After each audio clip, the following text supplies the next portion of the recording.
hanzi ungawapotswa kuti uzokurukura. Pakashata mhuri yeZimbabwe, vakomana kana mazogara ka iwe unoziva pane zvinhu zvekuti zvinenge zvichitoitika kana kuti zvichitorongwa nevanhu zvatinenge tisiri kutomboziva kuti zvinyatsori zvii zvinenge zvichiitwa, ende zvivindi zvacho zvinenge zvichimbohodwa copyright. Pane something chanchitofanira kunge chichiitwa nevakomana ava vamagenerals aya musi wekuitwa zveCamp 3 izvi. Pane zvanga zviri kufanira kunge zvichiitika ipapo, but hazvina kuzobudirira sekutarisira kana kuti sekuronga kwavanga vari kuzviita, because Comrade Knox vane zvinhu zvavo zvavanga varonga vagadzirira nevanhu vavo, ende vakatoudza maparliamentarians ma-MP kuti musaende zvenyu kuparliament mangwana because munoona kusangana nezvimwe ikoko. Zvinhu zvekuti hanzi takambozviona macasualties, even ma-dead bodies akaonekwa muroad tichiwitnessa kuti tiende murodhi yedu ya 1980 independence. Saka please musaende because panogona kuitwa something. But to be very honest, today is 20 June. Maparliamentarians vacho vakaenda and nothing happened. Hapana chakaitika. Saka zviri kureva chii zvinhu izvi? Was it empty threat or vakamupotsa? Ndo mpando pari kunikegena. But I believe kuti vanogona isedha vakamutya, vakamupotsa or zvitsoro zvadzine zvisina kubatana, because zvacho zvinongoitika faster like pane zvingangorikana zvangoitika last weeks avangonzi 65 masoja vasungwa. Ungaziva kuti vanga vanyatsosungirwa nyaya dzedzi vanga kuda kuita hazvinzwisisike. You understand? That is the reason why uri kuona izve so unongonzwa vakungoti vakomana tatoda kuti munigirine muchidai so, but chinozoita kuti chinhu izvozvo zvitadze kuzonobudirira is because of the intelligence of the country. Intelligence dzinoonera zvadzinoita, intelligence dzinongomuka dzitoudza kuti vanotoudzana futi kana muchadenga imomo kuti shamwari siyana nezvemanga matotanga paya kana kuti chinja manga matogadzirira chaichiya vakomana chimirai, because pane zvinogona kuzonetsa pamberi apo. Ndo kazhinji kacho mamiriro anozongoitwa nyaya idzodzi, but dzinenge dzatofambirwa kudhara vatogadzirira vaa kuti unodii, ende haisi dziya dzinorwiwa zviya zvekuti vanoti vana muZimbabwe toda kuti muzodai so. These days these guys they don't do that. They don't kungonyangwerana kana vari kuda kutongoti vakangomupotsa, because nyaya inoitika ndeyekuti zvinhu zvacho zvakangofanana nechibhagara chekumombe. Ukachikanda ndinochikanda nekumashure, ukamupotsa ndionodona, ndo zvinoitika. Saka chibhagara chekumombe unonyatsochikoka, wonyatsotaimira kuona kuti panapa munhu agara nzvengesa musoro kana kuti panapa munhu aita kakudzikira, unombosiyana nazvo nekuti the moment ukangomupotsa kana kuti akakunzvenga ndionodonera pasi. That's my understanding pane nyaya yaComrade Knox. Imimi ndinozoziva kuti mune yenyu kuzomaonere enyu munongoti mudhara taneta newe wakungotaura zvinhu zvisina dhiri nemamwe magenerals ako munongotaura zvese. Inini I'm not going to say that. Tinongowapa benefit of doubt. You never know kuti mangwana zvinogumira papi kana kuti chii chinozomuka chaitika ukangosiya uchingoti zvakaningirikina. But inini that's what I believe. But dzinotemesa musoro nyaya dzacho. Let's see tinzgoti vamwewo vanotiwo kudiwo, because a lot is happening already. Toda kunzwa kuti vamwe vanodzionawo sei nyaya idzodzidzi ndisati ndavhara zvangu sandaenda. Unoona kuti kumweni kuda kutaurira nechokwadi chisingadiwe nezvanopiwa, chisingabudisiwe nezvanopiwa.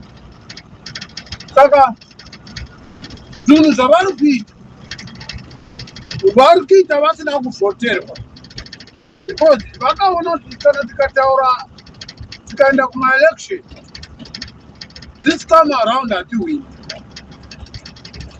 and popular yevanhu vazhinji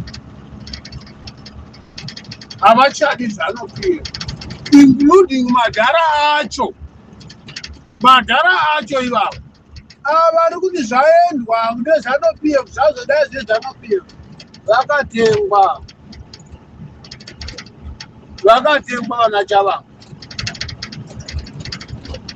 matenderana nani Camp 3 yenyu muri kuita zveCamp 3 nyika ine nhamo, muri kutengerana mota nyika ine nhamo, nyika ina zvakakwana, nyika iri kutambudzika navanhu vari kutambudzika. Hamugoni kuzviona izvo.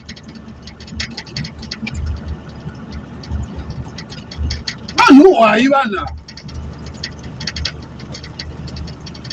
vanhu rudziko vanhu hwai vanhu vanhu rudzika. They are Zimbabwean or what kind of this fucking nonsense people are. Vanhu vepika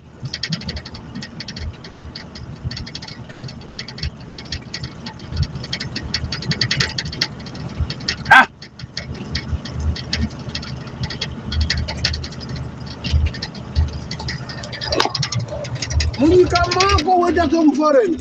What is the meaning of illegal mine? Vanhu vari kutsvaka kurarama. There is not such fucking nonsense way to say illegal mine. Saka kunhu kwakatenderwa mine dzacho dzakatenderwa kupi? Imimi ndimi makatenderwa muri illegal, not illegal. Kuba zvinhu zvemari zvisati dzenyika. Muchida munoita mutaura zvokumama, mutaura zvokupenga. Vanoedzana pia makaita seke. Njere dzenyu dzakatokwana kwesere. I don't think that's your normal people. You are not a normal people. Maovheti ndio zvamaita zvakuitwa nemwana Chibhido namabambo edu namamai nanambuya kusapota imbwa. Ikenezi maovheti makutoukura unofana kusapota chinhu chaunoona kuti in 15 years come panenge pane development. Maisapota kuma 1980, 85, 90 pakanga pane development yamakaona ipapo. Maiona kuti Zimbabwe ine development nenyaya yekuti vanga vachangotora nyika kubva kuvarume.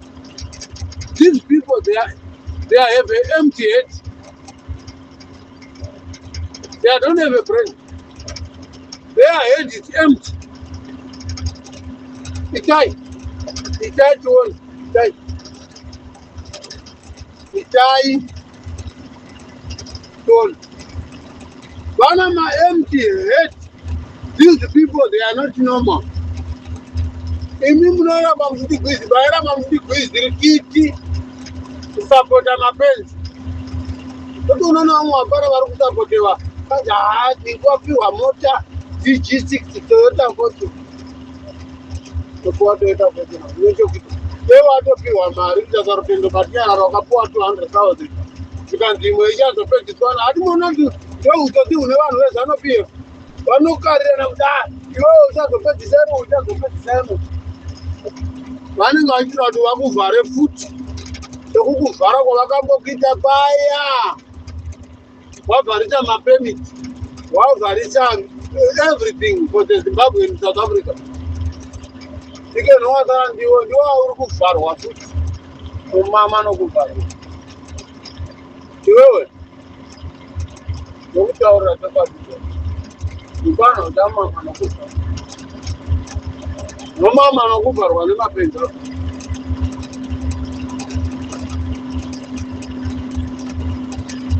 Mama anakufa waseto tete. Sewe vanokuti uya utore keshi mumaoko. Ko Zimbabwe mabenga akaende bizvo vanoti Zimbabwe yakanaka. Ko mabenga akaende ngavangeza kwa account yako. Aditi vanosati nyika ina benga. Vanokuti uya uwane mari mumaoko. Ukangeisa mubhengi mangwana anowanika mune 00. Vanotozviziva kuti vanotora. Kungeisa mari muaccount mangwana anomuka une 00. Waunonzwa achiti mamoti miliyonea vaya vane mabhizinesi vane mashops vane chivete vaya. Mari dzavo dziri mumafoni hadziko kubhengi. Hakuna bhengi rinoshandisa izvozvo. Transfer money yokunzi mari inogara mufoni. MuSouth Africa mari inogara mufoni nebhengi. KuZimbabwe mari inogara mufoni chete inhamba. Kana ukaenda kubhengi hauwani mari yacho. Ndo skiri riri kuZimbabwe. If you put the money on the bank, you never get that such amount of money. By the end of the day, they are take everything. They are same criminal people like those ones, they are calling him Mukuru and Mama Man. They are criminal. They are criminal. I don't put my money to the Zimbabwean gang until if the white people come to rule Zimbabwe. Yes.